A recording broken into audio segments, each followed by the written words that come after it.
Ever wondered why one Barbadian dollar is worth 70 Jamaican dollars? Hell yes.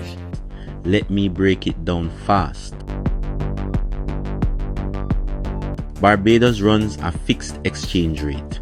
Their dollar is pegged to the US dollar. That means one Bajan dollar always equals 0.5 US, no matter what. But Jamaica has a floating currency. It changes based on inflation, demand, and debt.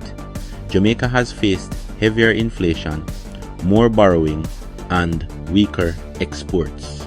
That causes our dollar to lose value over time.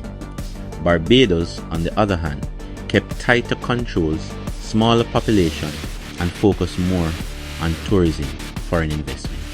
So it's not that Barbados is richer, it's that their government chose currency stability, while Jamaica chose currency freedom, but that comes with risk. Strong dollar doesn't always mean strong economy, but it makes imports cheaper and inflation lower. Drop A or in the comments who do you think made the smarter money move. Follow for more truths they never teach you in school.